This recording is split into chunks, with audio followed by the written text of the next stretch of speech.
All right, happy birthday, Pap. Now that you're 90, I just wanted to ask you some questions so we have like your questions recorded so we get to learn more about you and share it with the family. So just gonna have a discussion with you and ask some questions. So the first would be, what is like your fondest childhood memory? Well, my fondest memory would be when we lived my. I do remember some things about living with my grandmother Okay, what was and that my like? dad. It's very vaguely, but I remember the farm that we lived on. You know, there was a big hill. We went up because there was cows in that field, and she had a nice big property, big home with a fence around it. Mm-hmm. And it's not too much because I was very small when we lived with her. Are a lot of your young memories living with your grandmother? Not too much until I got out of the service. So, but those are just your best memories were living with her? Yeah, What yeah. did she make it so enjoyable for you?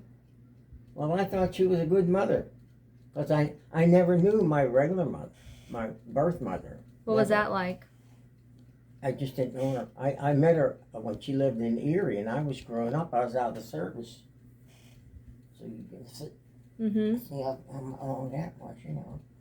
But I don't know what my dad's troubles with her. I don't know. I don't know if it was his fault or her fault. Mm-hmm. But when I met her, she was a worker. She worked every day, and Mm-hmm. of course, you don't know what goes on when they're younger, you know. How many siblings do you have? Only Florence. Only Florence? Yeah. Uh, yeah. As far as I know, me and Florence is the only two. Well, there were step ones Okay. from Ruth Hornick. There was. But who's Eileen? Huh? Who's Eileen? Eileen is my regular sister. So how many siblings did you have? Well, when my dad remarried, I would count them as my siblings. Correct. Right? Yeah, I agree. I only would count the siblings from my mother, right? Okay, who are those?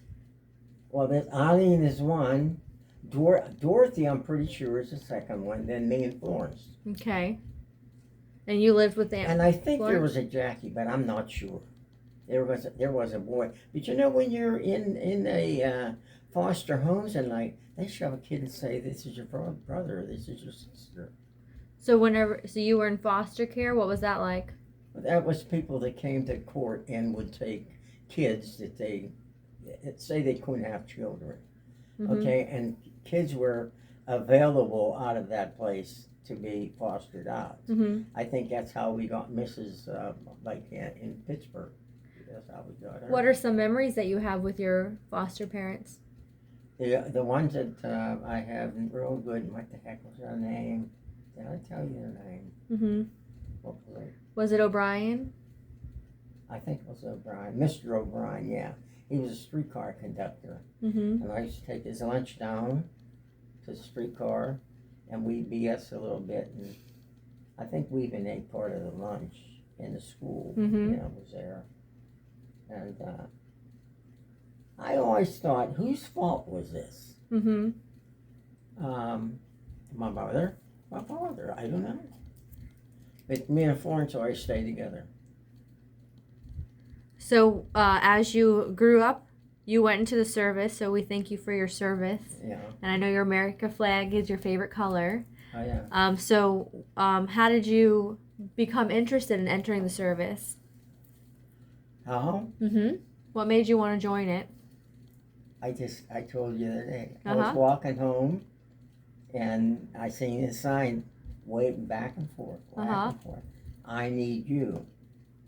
So what's I, 16 or 18? I just forget. I think you were 17? 16 or 17, yeah. And I thought, no.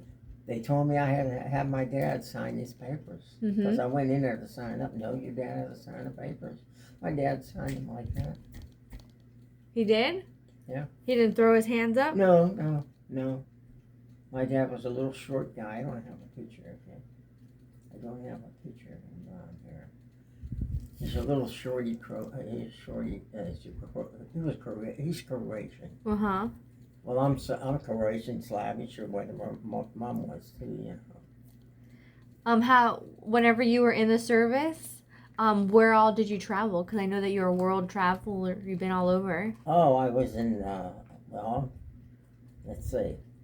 I was in a lot of camps here, Augusta, Georgia, and I took my basic in Kentucky. See, Kentucky, did I go to Louisiana? Well, there's a couple places we stopped, like Louisiana, but that was because we're traveling, Mm-hmm. going overseas. Did you go? Where did you go overseas? England, How did you get over there? a ship. How'd that go? We What were- ship was it? It was a big ship.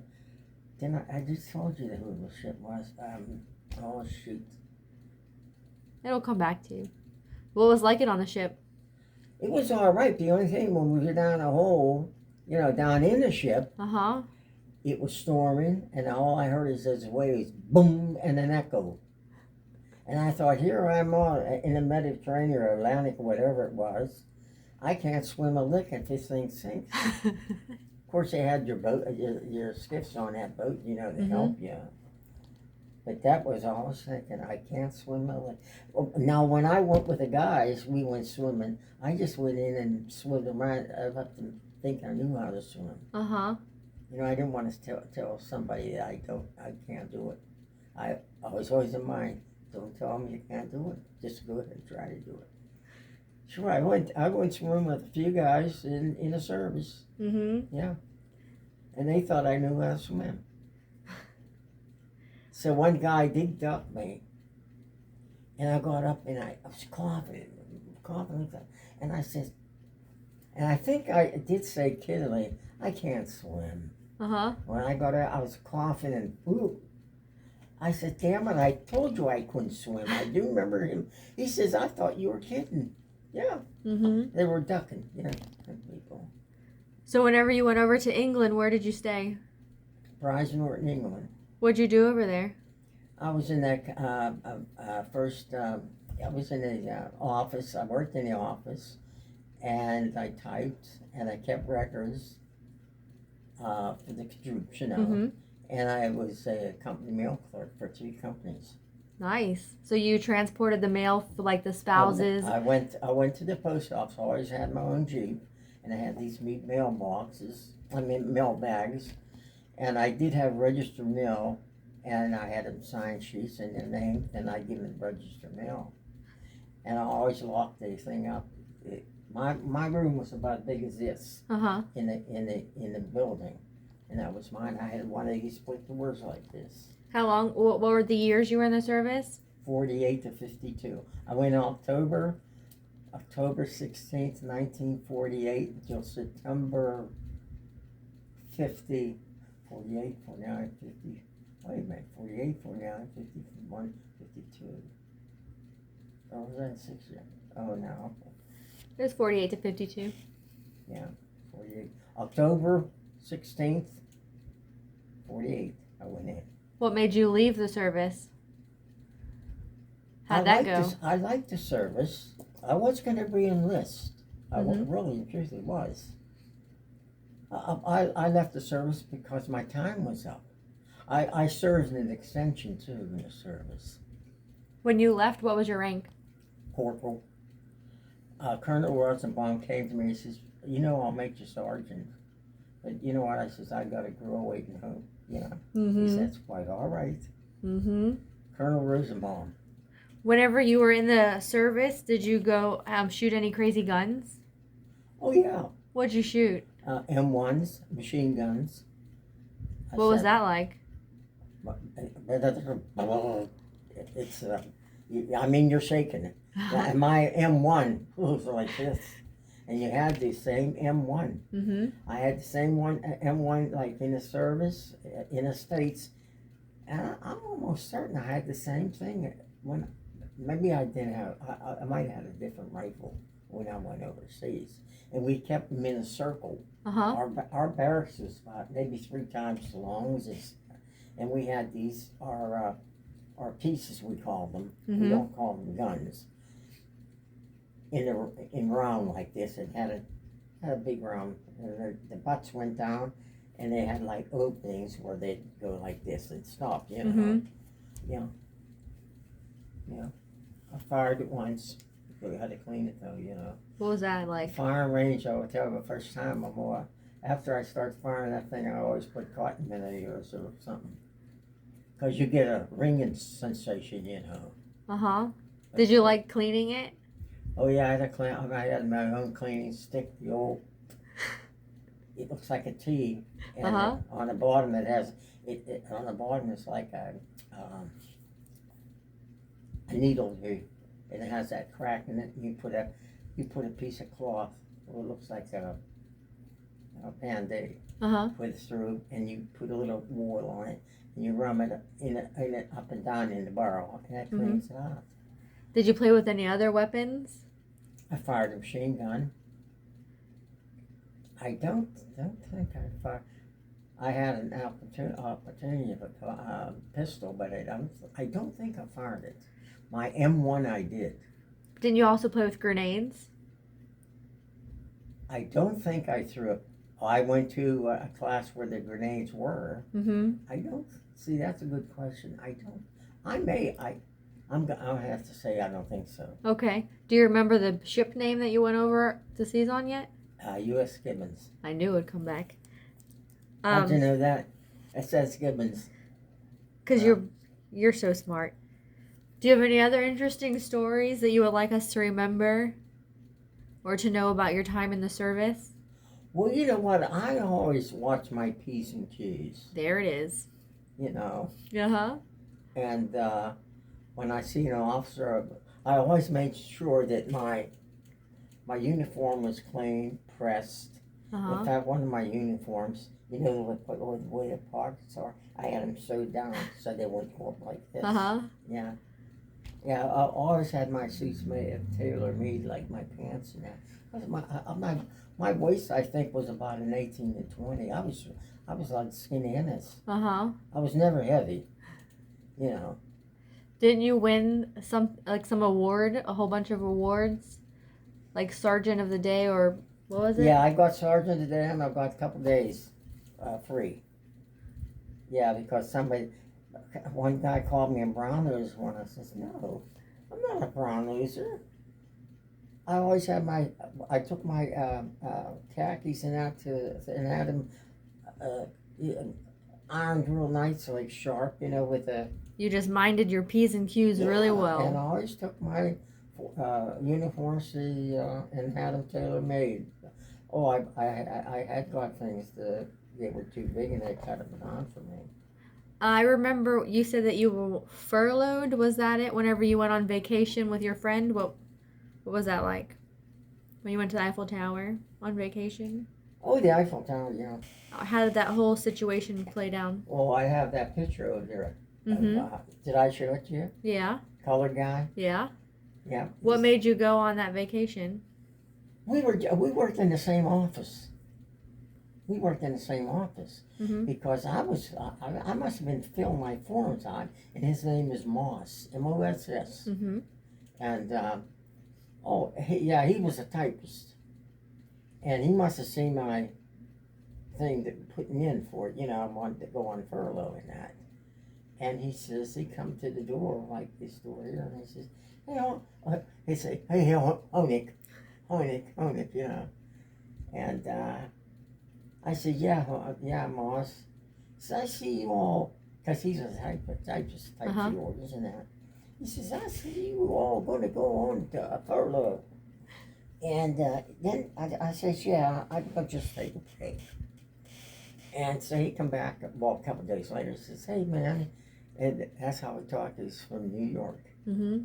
And he says, hey, man. I said, yeah, Moss. He said, you mind if I goes with you? And being, raised among the colored, it didn't bother me. And because he had his own room, I had my own room at motel, Yeah, we went on vacation. And where did you go? To London. Did you have fun? Yeah. Did I go? I went to France, too. France. You know that arch? Uh-huh. You see on TV? Yeah, I was on a bus and I said, we was going around, because we went to France for just a while. And I said, boy, that's an arch you see on the movies all the time. So I did watch my P's and Q's. I did. I really did. Mm-hmm. And no matter who it was, I always had my pants pressed, and up here, and my shirt. I always wore like a piece of wire to keep it down, like Oh, is that where you got the paper inside your hat to keep your hat up? Oh yeah, You are so slick. yeah. And your shoes? Were your shoes nice all the time? My shoes were brown and shined all the time, and even my combat boots. Mm. Cause see, when you go and get combat boots, the combat boots are just plain um, leather. Uh-huh. They're like a reddish brown, Mm-hmm. and you're not allowed to have that. So when we had to use a dye, and my combat boots were almost the color of that bucket. Mm-hmm. Yeah, it shined like a, Yeah. Well, I always had comments about, and they had straps. There's another different leather from here to here, Mm-hmm. and there was 2 straps right here.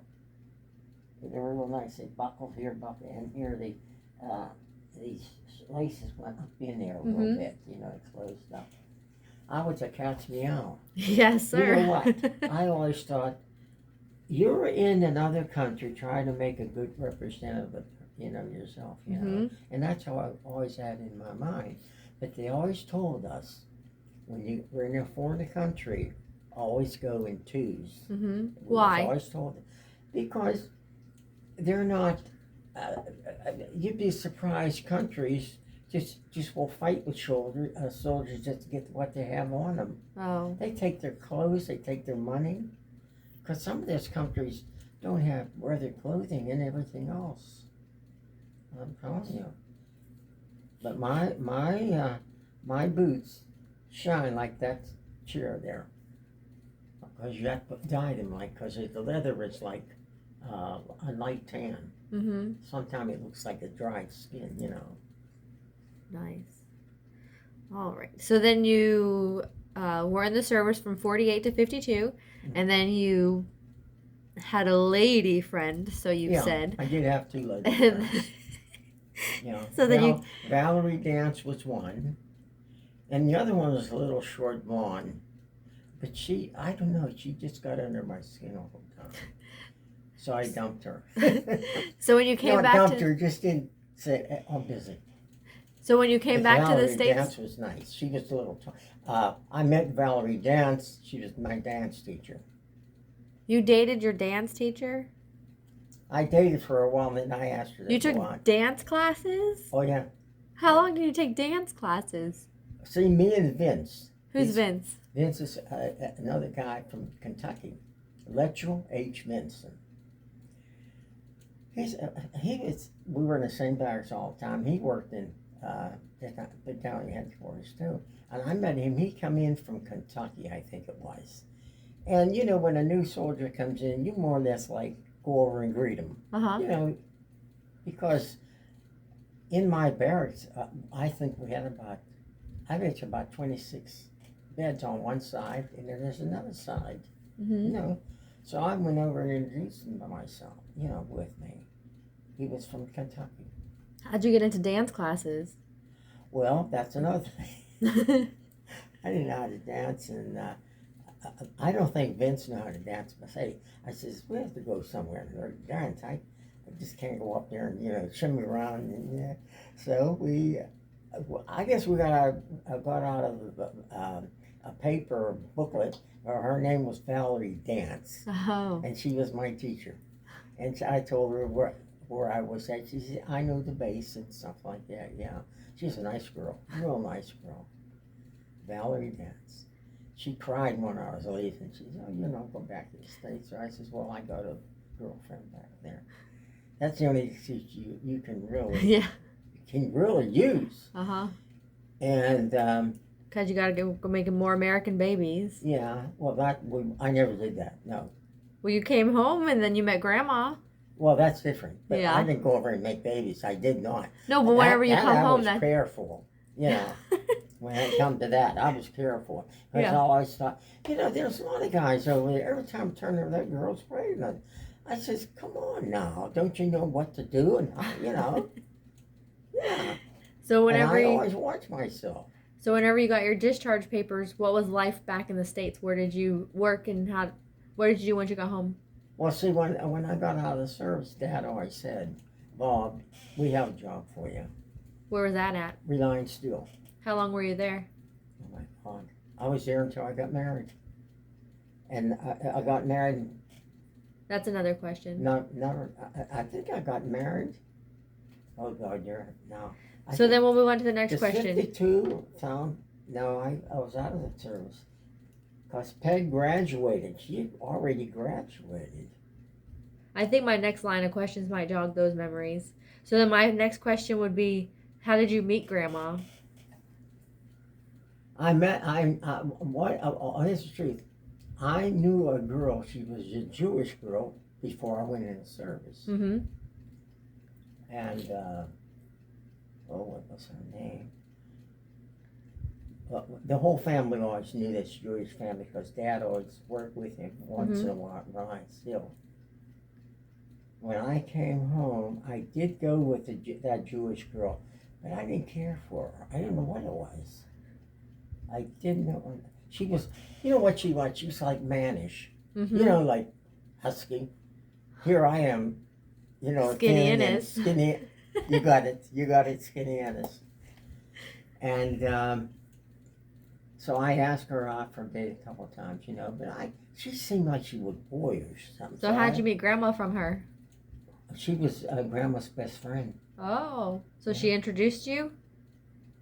That I don't remember, but I found out where Peg lived, 33E, Crawford Village. The third door on the left. Weren't you living close to that? Yeah, I lived right down the street from her. I lived on the house I lived in was a Grover. Because Dad had bought that house when I was in a service, you know. Did you know you liked her immediately? I don't think so. I'm trying to think how I did meet her. That's a good question. What was dating like? What kind of cars did you have? I had a Dodge, a Nash. I had a Dodge, a Nash, and the Dodge, and I had the green Dodge. I had two Nashes. Dad had a Nash he bought from down at by the river. And when I said, Dad, I had enough money in Sorky deposit. Mm-hmm. I was going to pay cash for the car. And I asked, because he's a good mechanic. So he says, I knew he had bought this blue Nash. Mm-hmm. It was like a bathtub. That's what they called it. I said, well, where did you sell it? He said, it's down Speeney's. Well, that's down by the river. So I went down, looked at it, and I looked at it real good. It was a light blue, pure blue. And it was I think it was a 4-door. And I thought, since Dad had it, he was a good mechanic, Mm-hmm. and it's a used car, so it should be a good car to buy. Yeah. So that was my first car my dad had. And I ran it for a good while. Then I had another Nash, and then I had a Dodge. I think I had about 3 or 4 cars. What was dating like when you were dating Grandma? What did you guys do for fun? We had fun together, and her mother always said, I want her back by 9 o'clock or 10 o'clock. Did you ever break that deadline? Yeah, we broke the deadline because the car broke down. But you know what? I think one time we went to Rainbow Drive-In. Something happened to the cameras. And I think we did stay overnight. And she says, oh, no, that Peg. Peg was a pretty girl. And she said, oh, Mother. I said, what's wrong, hon? Mother's going to be so mad because I'm going home. I said, nothing's happened. I said, the movie projector, whatever it was. Mm-hmm. And so here we got to the door, and her mother's in this chenille blue robe it was, chenille, you know, the rocky thing. And she opened the door and said, well, she says, I want to see you, and I want to see you. Peg almost dropped dead. Yeah. I guess she raised Cain when nobody's there. She says, we walked, went in, and I thought, this lady, I don't know about her. She says, we both went in. And I said, she says, I am not used to bringing my daughter home this late at night. What do you think the neighbors are saying? And what could I say? I don't care what they're saying because there's nothing done. You know, we thought for a good time. Mm-hmm. And Shirley had she had two sisters, Connie and Shirley. Shirley was the oldest, and when she had two brothers, the one brother's a big, highfalutin guy in a college, and He's a professor. he's a professor, studious, real Uh-huh. studious. And so is the youngest boy, same thing. And she had three girls and two boys, and her husband had cancer. I think they lived in Christie Park, and he passed away. I give her credit. She was an older woman. She opened the door, and I want to see you and you. What did Mom say when you told her that you guys were planning to get married? I think she was satisfied then. When she called us in that day, she was, I'm not. She says, I'm not having these neighbors talk about you bringing my daughter home this late. What the movie's over. Uh-huh. You know. And I told her I'm sorry and that. You know, I heard that before. See, she more or less raised all her, and her youngest boy, the baby, he's a big professor now Mm-hmm. in New York or something. Is he a professor or the principal? I know that. No, he's a professor. So then the older one is the principal? Ted is a principal from Norwin High School. Mm. Oh, he's a whip. Just look at him. He looks like that smart look. Or, Mhm. You know what I mean? I don't know how. Always neat. Scotty was the baby. Mm-hmm. Same way. If you could, because with age you gain experience and knowledge. So if there were a time machine and you were to go back and visit a 20-year-old you, what advice would you give yourself for your life? Like if you could change something, or if you can go give yourself advice of something that you know now that you didn't know then, what would your advice to yourself be? I always thought, dress good, just don't go out, keep yourself clean, dress good, and try to talk to somebody or get along with, is going to be advancing himself. You know what I mean? No, and I always thought I don't want to go out with trash. I mean, I'm not like you say a virgin. Let's put it that way. Mm-hmm. Maybe I shouldn't say that, but I always watch my P's and Q's. Mm-hmm. So you're not the most absolute clean cut person, but you're not trash. Yeah, I understand. And I went to church. My stepmother made sure we went to I am Catholic, but I went to a Protestant church. My stepmother was Protestant. Mm. I don't think Dad ever went. We always went. Me and Florence. See, Florence is very religious. Florence. And that's your older sister? Yeah. Next question is, what is your best dad moment? Your favorite moment with your amazing 3 children? My best moments? Like your most, I don't know, proud moment or your happiest moment, if you think, the moment you think back and you just smile. Yeah, I am proud. Just like my Gary. You met Gary? I know Gary. Oh, he loves his football. He does. He loves to wrestle. He loves ball. And he is, this last year, a couple of years, he has not missed no school. Mm-hmm. There's many times he never missed school. He would not. Hell or high water in the snow, he's gone to school. Okay, so what's your favorite dad moment with Daryl, my dad? Daryl was the same way. Daryl Daryl was very kind and knowledgeable, Mm-hmm. and he's always neat. And he always, if I asked him to help me with a car, everybody down Reliance Steel, hey Bob, how about fixing my car? Mm-hmm. Neighbors would come up and say, hey, whose car is that now? Every time he turns around, we. Let's pause and circle back. What is your favorite moment with Gary? Like your best time that you've ever had with Gary? Jesus. See, Gary loves sports. Did you do Gary. sports with him? No, that's the whole thing. I think I played ball with him a couple times. And because I always thought, in my mind, the women should go teach girls, Uh-huh. how to do this and how to do that. And I had Gary help me, like, change an oil a couple times and stuff like that. That's that one of your favorite moments, bonding, doing car things?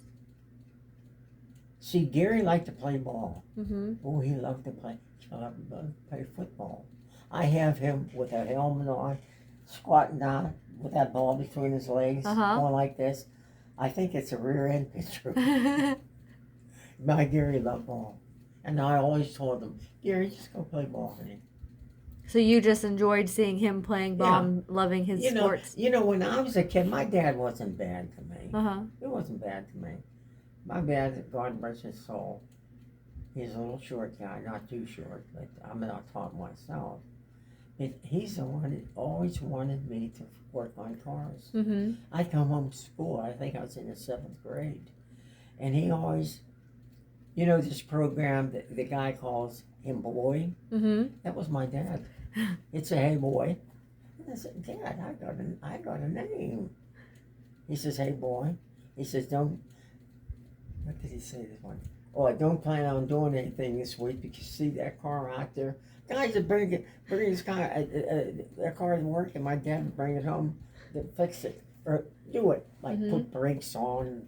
We put valves on one time, a rear end and another time. And he bought an old truck. It was a Mack truck. And he didn't smoke like that. We didn't have a car. I don't know why he bought the truck. We'd be going down and me and Florence would be sitting in the back. It had racks around it, and here smoke like this would be coming out of the back tail light going like this. We just happened to get a ride. Yeah. But me and Florence always got along. Florence always thought she was boss of me. And I would tell her, you're not my boss. She says, I am, so I'm older than you are.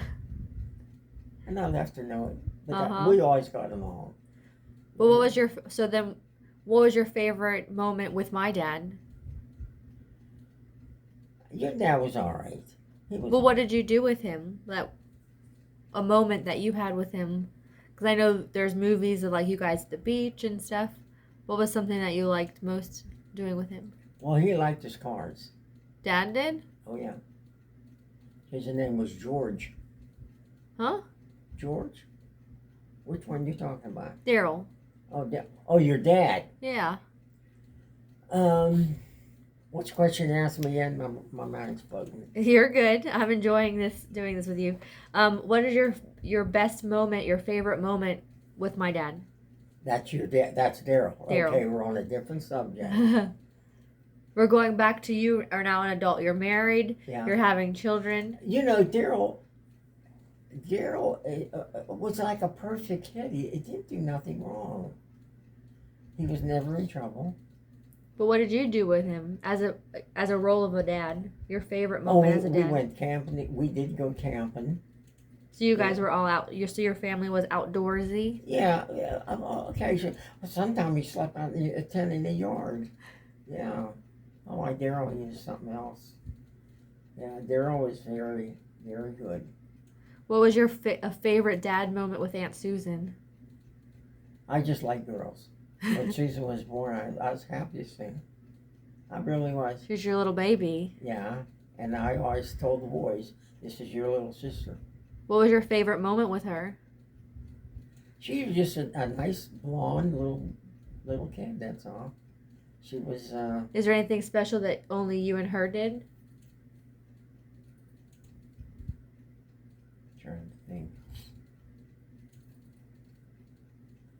Did I learn her to drive? She did drive. Mhm. Oh. But all my kids were good, even Gary. Uh huh. My Gary's stocky now, big boy. Yeah.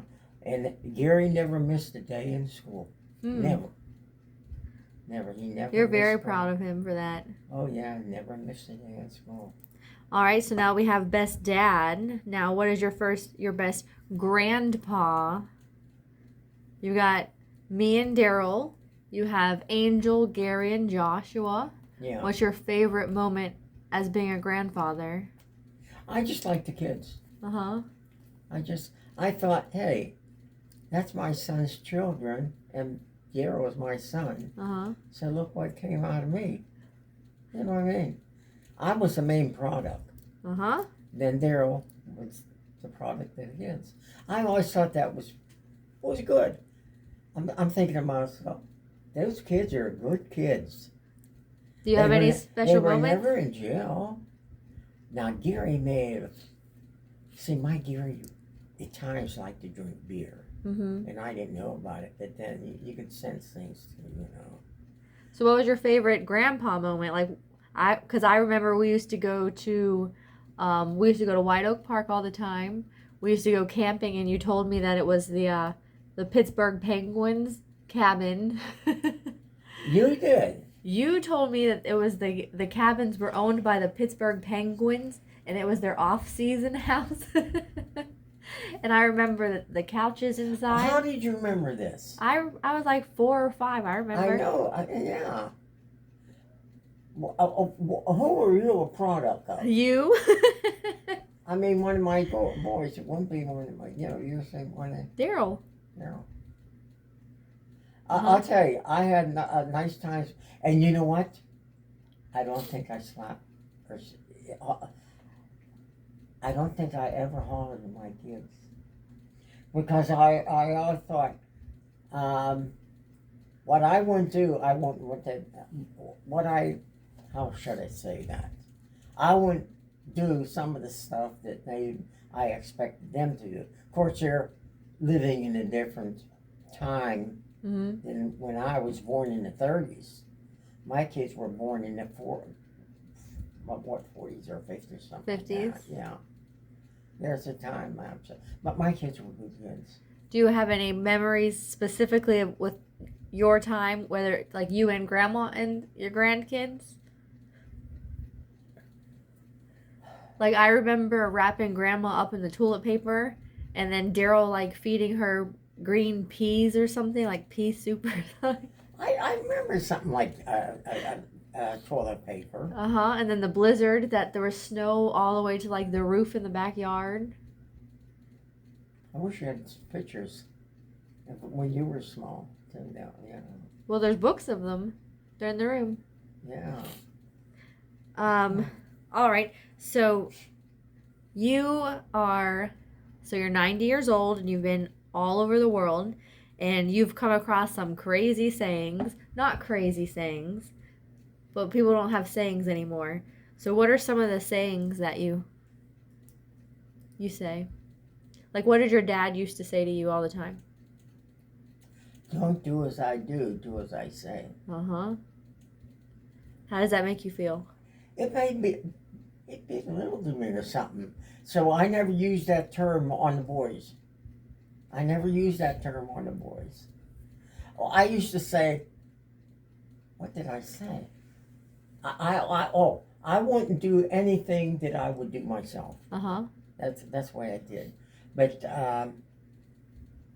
I hated to smack my kids. Gary might say that I smacked him, but Gary was a little roughy. My Gary. You see him today. Uh-huh. See how big he is? Mm-hmm. Me, I was a little skinny thing when I was as old as him. What else? But Daryl was a whiz in school. Mm-hmm. Well, so was Gary. Gary went to school and didn't miss a day. It's a wonder he don't get stars. I think he did a couple stars on his head. Hmm. Yeah. Do you have any other weird sayings? What was something else you said? Dad used to holler, don't do as I do, you do as I say. And I used to hate that. And then, Oh, a couple times, my dad used to swear a little bit. mm-hmm. What I'm going to say, I don't think it's a swear word. Okay, let's hear it. Just put your hands over your ears. Okay, I'm not listening. See? And when Dad would get mad at me, I knew he was married. He was married to Mary Ponovich. That's my real mother. He used to say, "You girl, Dad, Mary Ponovich." And I'm saying, I took it a couple times, and I'm sitting in a chair one time. I think it's because he asked me to do something, and I didn't please him. Mm-hmm. And I even said to myself one time, "Why is Daddy saying that to me?" And I never asked him. I just let it. I passed because I thought, well, he's hot-headed.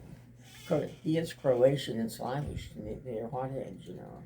What is the thing that you used to say about wooden nickels? Wooden nickels, yeah. What is the saying? There is a saying about wooden nickels, but I can't. Don't ever take any wooden nickels, something like that? You haven't said that one in a while. I did hear something about wooden nickels. I'm trying to think. My brain's not working. What does that mean?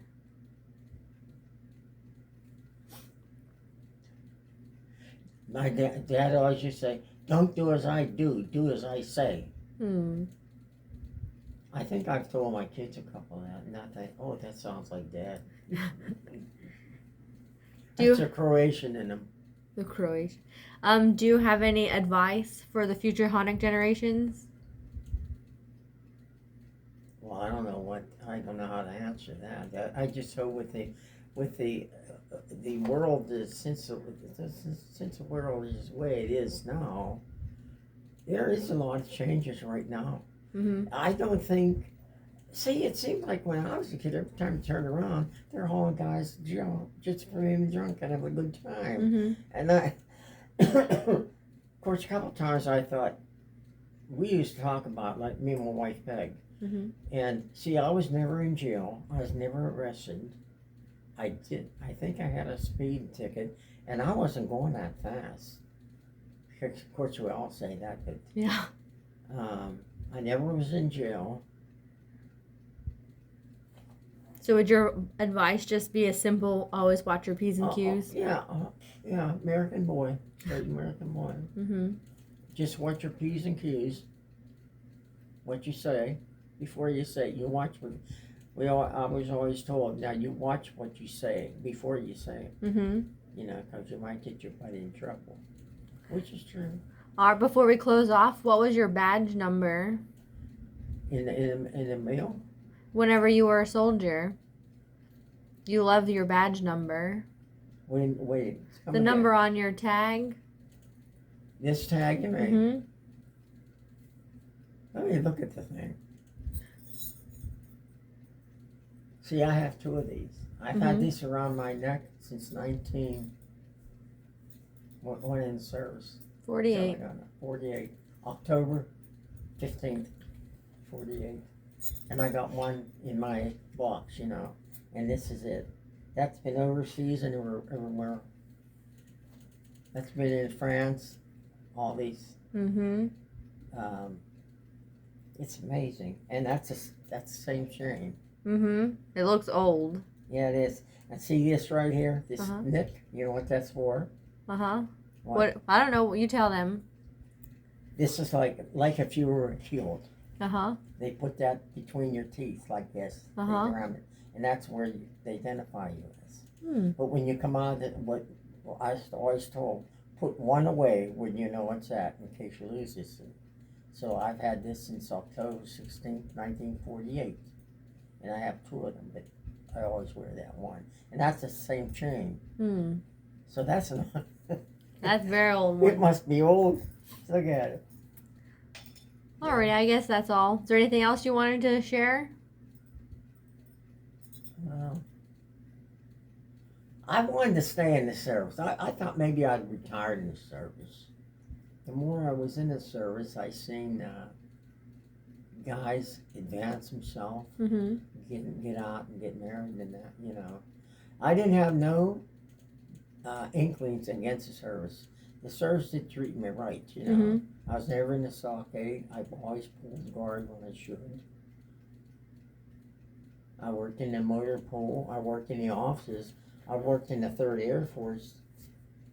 And I did type, but I don't know how to type it. I did or that'll, you know. But I did records for Mm-hmm. the troops, you know. I forget how I got that job. Mm-hmm. I think it was was just a recruit. So you go in Mm-hmm. as a recruit. And I was in Kentucky, yeah. And we was out in Reveille, you know, in the morning, getting checked. And they always ask, they need somebody to do this and to do that. And so this one morning, they said, the old man needs a driver down at the company, you know, the main. That was Colonel Rosenbaum, he was a colonel. And he needs a driver. Nobody, I ain't driving that car. So I put my hand up, report to him. So I went down, I says, recruit Harnick, Robert Harnick, reporting to you, sir. He said, well, he said, when you see that chair out there? And I said, yes, sir. He said, go out and sit in it. And he says, when I need you, I'll call you. I drove for him this happened in Atlanta, Georgia. Well, that's where I took my basic, you know. And I knew him when I went overseas. Then I took a test, and I worked in battalion headquarters on records and that. Believe it or not, I did typing, you know, too. And that's the story. And I worked in battalion headquarters to the day I was discharged, and I was going to re-enlist because my dad, George Harnick, our dad, I don't know, he was never in the service, and I don't know, he said some things, and I just wiped them away, you know. When you're older, there's things that some people say you just wipe it out of your mind, you know. Oh, a final question is, what is it like to be 90? Well, I haven't. That's a good question because it never entered my mind. I know, well, it is now. Yeah. Well, you're 90. It's Did you think you would make it this long? I thought I would make it this long. Really, truthfully. Because Grandma was older. Dad was older. Dad was older, yeah. What's your secret to your longevity? Don't drink too much. See, I drink a beer once in a while, maybe a shot, mixed drink. But not like recent. No, I'm not woozy. When was the last time you drank alcohol? It's been a good while. Oh, no. Yeah, it's been a good while. When was the last time I did? Maybe at a graduation or something. But no, it's far away from me. Because you know, when I was small and he was married to Ruth Humphreys, that would have been my stepmother. He did drink a little bit. He'd come home and pee his pants, and I thought that was ignorant, you know. But there's things you see that shouldn't be, you know. I think maybe that's what turned me off. Because even the service guy says, I was a first degree grader, and I could go to on the camp, the beer garden. They call it beer garden now. You know, I never did. We might have brought a bottle of beer, you know, in the barracks, but that was about it. We didn't have we didn't have whiskey, you know. I don't think I have. You know, you got a good question for me. Do I have whiskey in this house? I don't know. See, that's much I know, because whiskey is out of my view. Alrighty. Well, thank you very much, and we love you very much, and happy birthday. Thank you. Okay.